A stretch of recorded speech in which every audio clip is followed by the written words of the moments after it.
Cowboy Bebop is not about bounty hunters. It's about existentialism. It's about four lonely people's search for meaning in a cold and indifferent universe. This is the only thing that brings the crew of the Bebop together, and they each leave as soon as they find it. This is why the Netflix adaptation sucks, because they don't understand Cowboy Bebop. They don't understand its soul, and they didn't listen to the fundamental truth about the world that it's trying to tell us. But first, the anime.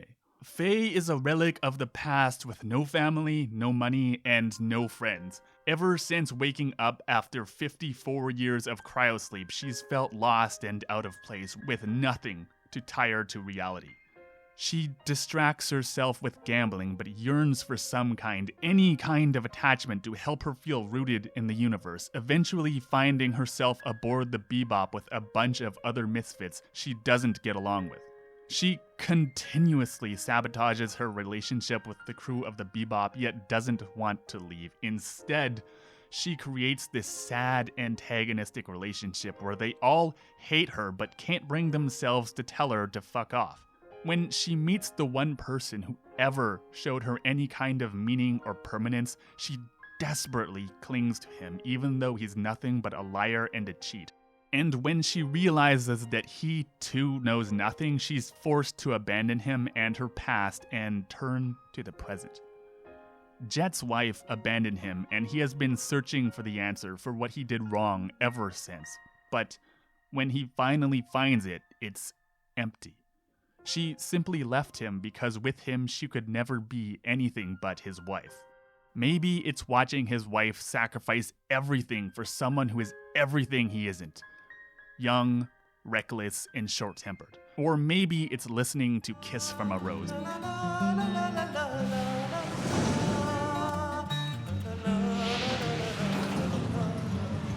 But when she decides to wait for rent, he realizes that she left him because life isn't about finding happiness. It's about finding meaning and purpose. His purpose was her, but he could never be hers. She decides to spend her life waiting for rent and become exactly what he was for her, an unmoving, unflinching rock. Seeing just how similar they are, we understand why Jet loves her, but why she could never, ever love him back. Spike always acts recklessly and with zero regard for his own life because he sees himself as dead. みんな人生博打で生きてるような連中だね。そうかもな。 He's gambling with his life because he doesn't see it as gambling. To him, he has nothing to lose. That's why he reaches for his drink in the middle of a shootout. That's why when Jet says, he says that makes him excited. That's why when he thinks he's going to die, he calmly sits there and lights a cigarette. And when he finds the virus capsule, he shoots it open, despite the terrorist leader's visible discomfort at what he's doing. Remember, Spike notices everything. In episode 13, he says that his left eye sees the past, and later that his right eye sees the present. I disagree. When he talks about his left eye, it immediately cuts to his right eye staring a crow in the face. If this isn't obvious symbolism, I don't know what is. His left eye sees the past and his right eye sees death because he sees himself as a dead man, trapped in the past and wandering the universe with no meaning or purpose. Near the end, Spike and Jet share stories about death. Jet's is Hemingway's The Snows of Kilimanjaro, about a dying man reflecting on his life and dreaming of reaching the peak of Mount Kilimanjaro. Spike's story is Sano Yoko's The Cat Who Lived a Million Lives. It goes like this. There once was a tiger-striped cat. This cat lived a million lives and died a million deaths, owned by people he didn't care about. The cat wasn't afraid to die. Then, one day, he became a stray cat and became free. He met a white female cat, and the two of them spent their days together happily. Years passed, and the white cat grew weak and died of old age. The tiger-striped cat cried a million times, and then he died too. But this time, he didn't come back to life. To Jet, Spike is the man in the Hemingway story, a man desperately searching for meaning where there is only death. But to Spike, he's the cat. He's reckless because he's never really been alive, only coming to life once he has something to live and die for, and he spends his last moments living that truth. Just as Light does in Death Note, Spike dies collapsed on the middle of the stairs in neither heaven nor hell, but in between, here on Earth. His life ends as it was, existing and nothing more. Faye must accept that she is lost in time and her place in the universe is something she has to find herself.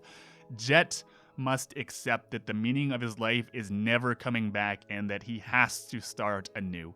Ed, ever the sage, knows from the start that she needs friends to give her life meaning. Spike sees no life in a life without meaning and gives his up to find it. Every character aboard the Bebop is there to search for meaning in life, but it's not just the Bebop. Every character in Cowboy Bebop is on a quest to find meaning. In the first episode, Katarina just wants to find someplace to live her life in peace, and as she watches in irony as her lover sacrifices that peace to get it, she shoots him in the head and accepts death, dying as she lived. Meaningless. Stella has spent her entire life wishing for the power of sight so she could lay eyes on her brother who loves and cares for her so much.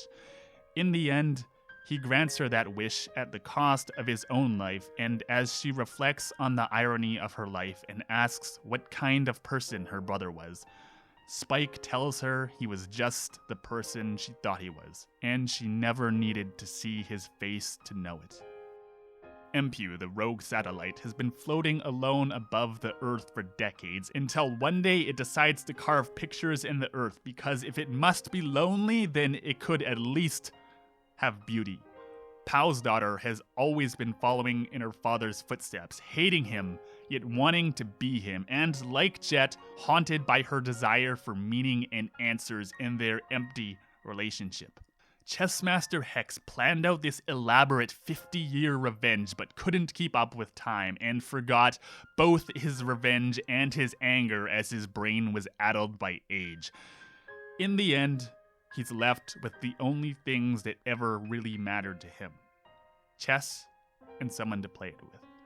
Time made his life meaningless, and all he could do is find someone to enjoy it with. Time is meaningless, and life is about finding purpose not in the future, not in the past, but in the here and now. You might miss this if you're a weeb, but anyone familiar with Japanese or Japanese fairy tales should immediately recognize that Faye is Urashima Taro.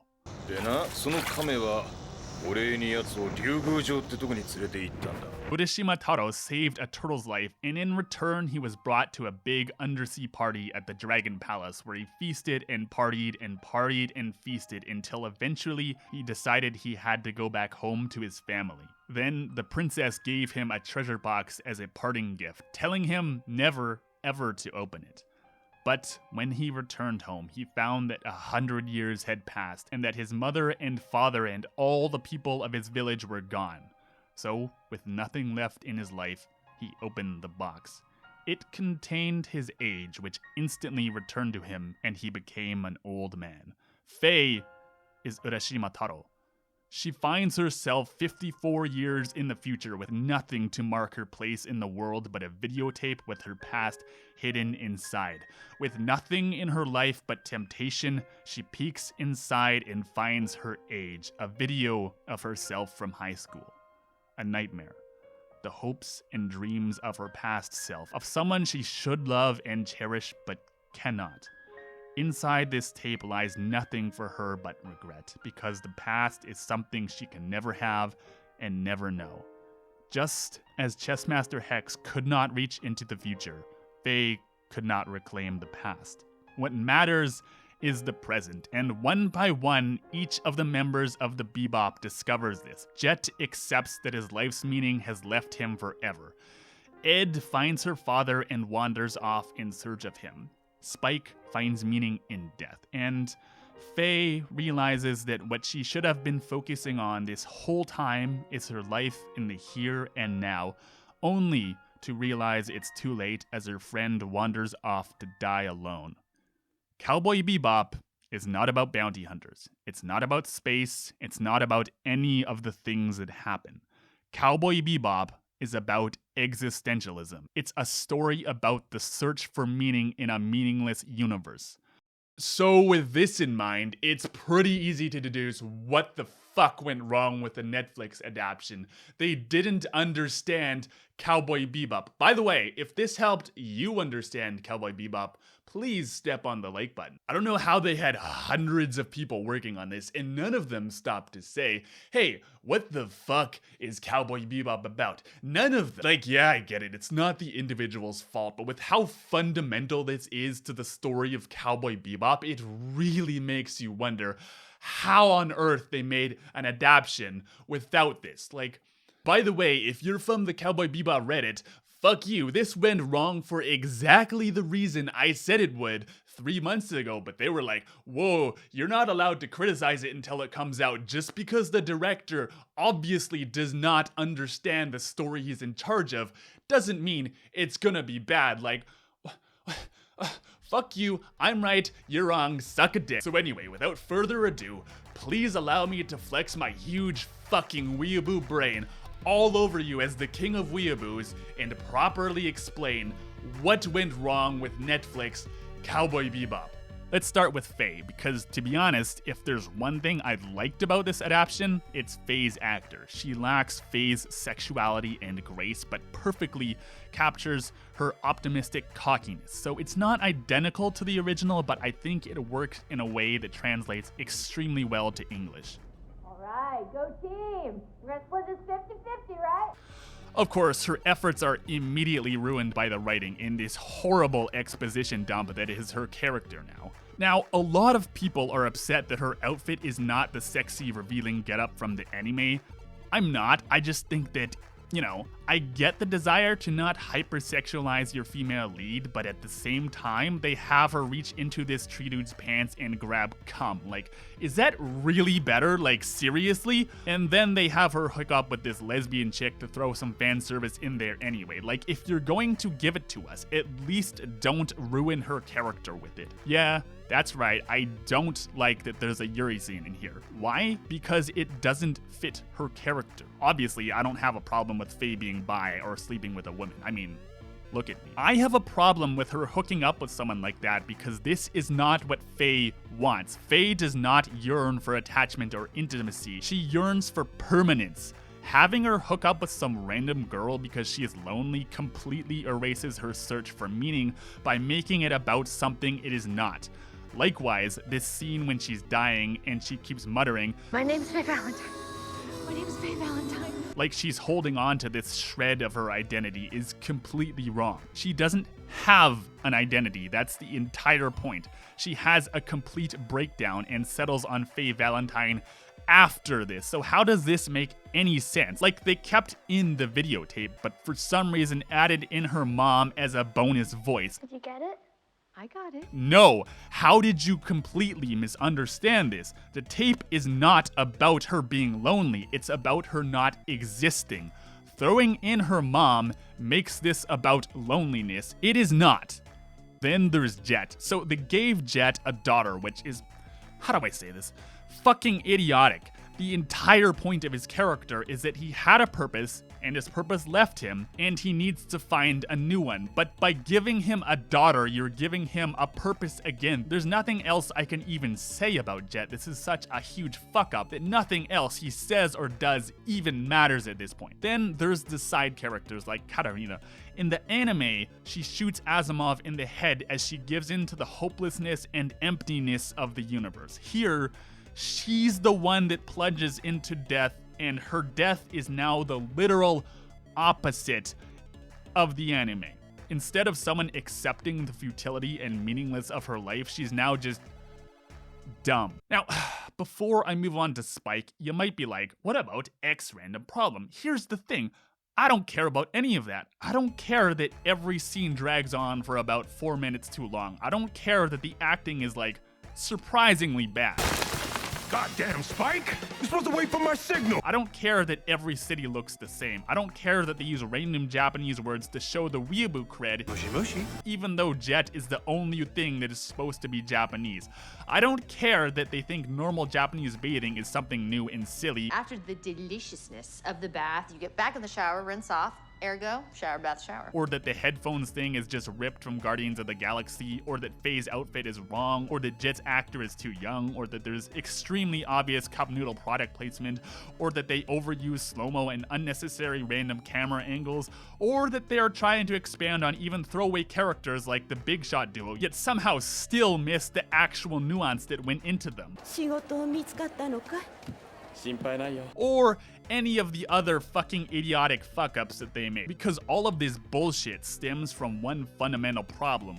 No one involved in this understands Cowboy Bebop. And the worst by far is Spike, because Spike is the one character whose motivation is literally spelled out for you in the fucking anime. So if you didn't understand him, you either didn't watch Cowboy Bebop, or you're a complete fucking moron. Spike's love for Julia was never about love. It was always about himself. Let me play this clip from the show to illustrate just how wrong this is. I tried, Julia.